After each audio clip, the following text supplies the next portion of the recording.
प्रश्न क्या है, क्या शून्य एक परिमेय संख्या है? क्या इसे आप p बाई क्यू के रूप में लिख सकते हैं? और जहां p और q जो है दोनों क्या पूर्णांक है। पूर्णांक मतलब क्या होता है, ये माइनस या प्लस कुछ में भी रह सकता है ना। और जो q है वो 0 नहीं है। तो यहाँ मेन जो प्रश्न बोला है, हम लोग परिमेय संख्या किसको बोलते हैं? तो परिमेय संख्या बोलते हैं जो p बाई क्यू के रूप में लिखा हो, है ना। जैसे कि p बटा q इस तरह से लिखा हो, लेकिन ये नीचे वाला जो है ना q वो 0 नहीं आना चाहिए। नीचे में कुछ भी हो लेकिन 0 नहीं आना चाहिए, है ना। तो अब हम लोग का ऊपर में 0 लिखना है, तो 0 हम लोग ऊपर में लिख सकते हैं, लेकिन नीचे में जो है ना 0 नहीं लिखना है। तो p बराबर हम लोग 0 मान लेंगे, और q की जगह कुछ भी मान सकते हैं, 1 2 3 कुछ भी मान सकते हैं। तो अब इसको हम लोग क्या लिखेंगे? तो इसको हम लोग यही लिखेंगे कि हाँ शून्य के जो है वो हम लोग परिमेय संख्या है एक, है ना। शून्य को एक परिमेय संख्या है, इसको हम लोग ऐसे p बाई क्यू के रूप में लिख सकते हैं। तो यहां लिखेंगे हाँ, है ना, शून्य एक परिमेय संख्या है। शून्य क्या है? एक परिमेय संख्या है यार। इसको हम लोग p बाई क्यू के रूप में लिख सकते हैं, है ना। और p और q दोनों क्या है? पूर्णांक रहेगा, है ना, माइनस प्लस कुछ भी रहेगा, लेकिन q जो है नीचे वाला हर जो है वो 0 नहीं रहेगा। तो हाँ शून्य एक परिमेय संख्या है, इसे हम p बाई क्यू के रूप में लिख सकते हैं, है ना। जहां हम लोग p बराबर जो है वो 0 रखेंगे, और q बराबर जो है वो 1 2 ये सब रख सकते हैं, है ना, और भी कुछ रख सकते हैं। अतः यहां हम लोग लिख देंगे 0/1, है ना, 0/2 इत्यादि इस तरह से लिख सकते हैं, है ना। अब यहां लिखेंगे शून्य एक परिमेय संख्या है जहां q बराबर 0 नहीं है, ना। तो इस तरह से हम लोग इसको बनाएंगे। अब इसको जो है नोट कर लो। तो अब यहां समझ में आया, क्या शून्य एक परिमेय संख्या है? क्या आप इसे p बाई क्यू के रूप में लिख सकते हैं जहां p और q पूर्णांक है और q बराबर 0 नहीं है? तो हम लोग क्या बोले कि हाँ शून्य एक परिमेय संख्या है, इसे हम p बाई क्यू के रूप में लिख सकते हैं। कैसे? जहां p बराबर हम लोग 0 मान लेंगे और q बराबर जो है वो 1 2 ये सब मान लेंगे, अतः क्या हो जाएगा 0/1 0/2 इत्यादि इस तरह से हम लोग लिख सकते हैं। तो शून्य एक परिमेय संख्या है जहां हम लोग q बराबर जो है वो 0 नहीं है। बोला है 3 और 4 के बीच में 6 परिमेय संख्या ज्ञात करें। तो 3 और 4 के बीच में हम लोग परिमेय संख्या निकालना है, 6 परिमेय संख्या निकालना है। तो सबसे पहले हम लोग क्या करेंगे, यहां हल करेंगे इसका। 3 और 4 के बीच बोला है, और कितना परिमेय संख्या बोला है? 6।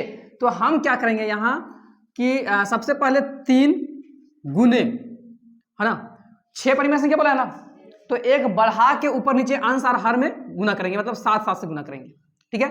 3 गुने 6 परिमेय संख्या बोला था, इसलिए हम लोग एक बढ़ा के 7 से हम लोग ऊपर और नीचे गुना कर रहे हैं, है ना।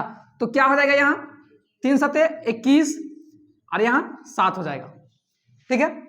अब दूसरा में हम लोग क्या बोला है कि 4 है ना। तो 4 गुने हम लोग यहाँ भी क्या करेंगे, ऊपर नीचे 7 से गुना कर देंगे। 7 चौके कितना हो जाएगा 28 और यहाँ 7। अब हम लोग यहाँ क्या करेंगे, जो ये आया है ना, ये 3 और 4 के बीच में ही आया हम लोग का, है ना। 21/7 और ये 28/7 है, ये 3 और 4 के बीच में ही आता है। जैसे कि 3 और 4 के बीच में बहुत सारा संख्या आता है, अभी यहाँ 3 और 4 कुछ नहीं दिख रहा है ना, 3.1 हो जाएगा, 3.2 3.3 3.4 इस तरह से 3 और 4 के बीच में बहुत सारा संख्या है। तो अब हम लोग यहाँ क्या करेंगे, अतः 3 और 4 के बीच 6 परिमेय संख्या बराबर क्या क्या हो जाएगा। तो सबसे पहले तो हम लोग यहाँ 21/7 को लिख देंगे, और इधर हम लोग क्या लिख देंगे 28/7 को लिख देंगे। अब इसका बीच में कौन आता है तो उसको हम लोग लिख देंगे 22/7 आता है ना, 23/7 आता है, 24/7 आता है, है ना, 25/7 आता है, 26/7 आता है और 27/7 आता है, ये सब आता है ना।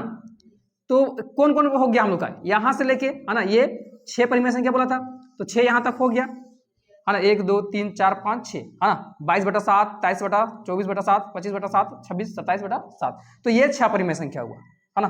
तो यही सब हम लोग का आंसर हो गया। अब इसी को लिख देंगे, हो गया। ये बोला है कि 3/5 और 4/5 के बीच में 5 परिमेय संख्या लिखना है, यही प्रश्न है ना। तो इस तरह का जब भी रहेगा, भिन्न टाइप में रहेगा, बट्टा टाइप में, तो हम लोग अगर हर या अंश बराबर नहीं है तो सबसे पहले उसको हम लोग क्या करेंगे, अंश या फिर तो हर को हम लोग बराबर करेंगे। तो यहाँ तो हर दोनों का बराबर है, तो हम लोग का बराबर करने की जरूरत यहाँ नहीं है। अगर यहाँ दूसरा चीज रहता, जैसे मान के चलो कि अगर 3/4 रहता और 4/5 रहता, तो ऐसे में हम लोग को सबसे पहले इसको और इसको जो है क्या करना पड़ता, बराबर करना पड़ता। लेकिन यहाँ पहले से ऑलरेडी क्या है, पहले से ये दोनों 5-5 हर जो है क्या है, बराबर है, तो हम लोग को बराबर करने की जरूरत नहीं है। डायरेक्ट हम लोग जो पीछे बनाए उसी तरह से इसको भी बना देंगे। लेकिन कभी कभी प्रश्न ये रहता है कि यहाँ तुम लोग का जो है वो 4 और 5 जो है बराबर वो नहीं है, तो इसको पहले बराबर कैसे करेंगे, तो ये दोनों पहले एलसीएम लेना पड़ेगा, है ना। दोनों को हम लोग 4 और 5 के एलसीएम लेंगे तो कितना आ जाएगा, 20 आ जाएगा।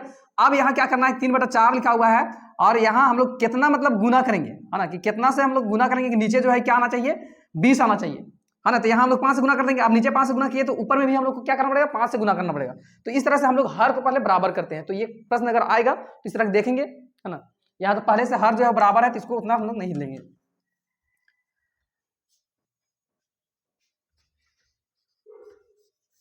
तो यहाँ क्या करेंगे, 3/5 है ना, और हम लोग क्या बोला है, 3/5 और 4/5 के बीच में 5 परिमेय संख्या बोला है। तो हम लोग क्या करेंगे, अब 6 से गुना करेंगे बढ़ा के 1, है ना, तो गुने हम 6 ऊपर कर देंगे और नीचे भी 6 कर देंगे। क्या हो जाएगा, 3 6 18, है ना। अब यहाँ क्या हो जाएगा, 6 5 30, ये हो जाएगा। अब दूसरा जो है क्या बोला है, 4/5, है ना, तो 4/5 को लिख देंगे। अब यहाँ भी ऊपर नीचे क्या हम लोग करेंगे, 6 से गुना कर देंगे, है ना, 6 चौके कितना हो जाएगा, 24, और यहाँ 6 5 30, ये हो गया। अब क्या करेंगे हम लोग, तो अब यहाँ लिखेंगे अतः 3/5 और 4/5 के बीच 5 परिमेय संख्या बराबर, है ना। संख्या बराबर क्या हो जाएगा, तो हम लोग यहां सबसे पहले तो लिख देंगे 18/30 को, है ना, और इधर लिख देंगे हम लोग 24/30 को। अब इसके बीच में हम लोग को लिख देना है, तो 19/30, 20/30, 21/30, 22/30 का इतना हो गया, और यहाँ 23/30, तो हो गया हम लोग का 5 परिमेय संख्या। तो इस तरह से 5 परिमेय संख्या ये सब हो गया। तो ये भी प्रश्न बन गया। अब इसका प्रत्येक प्राकृत संख्या एक पूर्ण संख्या होता है। तो प्राकृत संख्या कौन होता है, प्राकृत संख्या 1 2 3 4 5 6 7 8 9, ये सब क्या है, प्राकृत संख्या। अब इसमें अगर हम लोग शून्य को मिला देते हैं, है ना, तो ये क्या हो जाता है, संख्या पूर्ण संख्या हो जाता है। मतलब इसको शून्य में हम लोग शामिल कर दिए तो ये क्या हो गया, संख्या पूर्ण संख्या हो गया। अब बोला प्रत्येक प्राकृत संख्या, मतलब ये वाला, है ना, ये वाला जितना है वो क्या पूर्ण संख्या है। तो हाँ देखो यहां से जो है ये सारा जो है वो क्या है, पूर्ण संख्या। प्रत्येक प्राकृत संख्या मतलब एक प्राकृत संख्या है, 2 3 4 5, ये सब क्या प्राकृत संख्या है। और पूर्ण संख्या में कौन आता है, 1 2 3 4, ये सब भी आता है। तो जितना प्राकृत है वो तो पूर्ण है यही, तो इसको क्या हो जाएगा आंसर, हाँ, है ना। हाँ, प्रत्येक प्राकृत संख्या क्या है, पूर्ण संख्या होती है। कैसे समझ में आया, क्योंकि प्राकृत संख्या में 1 से शुरू होता है और पूर्ण संख्या जो है 0 शुरू होता है। तो यहाँ 1 जो है प्राकृत संख्या में आ रहा था वो पूर्ण में भी आ रहा है, तो इसीलिए यहाँ क्या आ जाएगा इसका आंसर, हाँ, है ना। प्रत्येक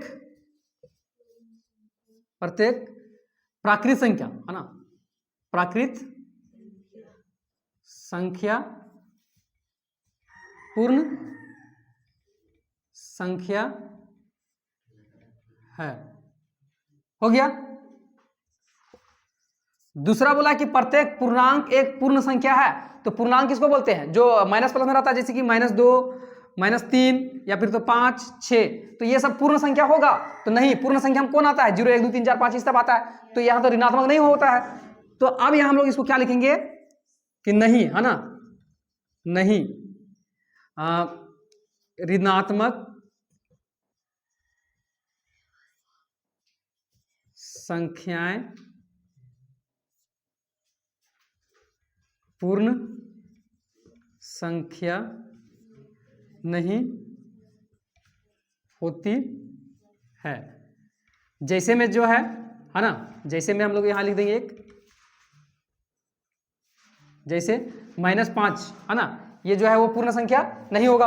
अब बोला कि प्रत्येक परिमेय संख्या एक पूर्ण संख्या होती है, प्रत्येक परिमेय संख्या, है ना। तो परिमेय संख्या कैसे लिखा रहता है, 3/5 है ना, 2/3 इस तरह से लिखा रहता है। तो क्या ये पूर्ण संख्या होगा? नहीं, क्योंकि पूर्ण संख्या में फिर क्या आता है, 0 1 2 3 इस तरह से आता है। तो अब यहां तो भिन्न वाला आ जा रहा है, तो यहां हम लोग लिखेंगे नहीं, नहीं, क्योंकि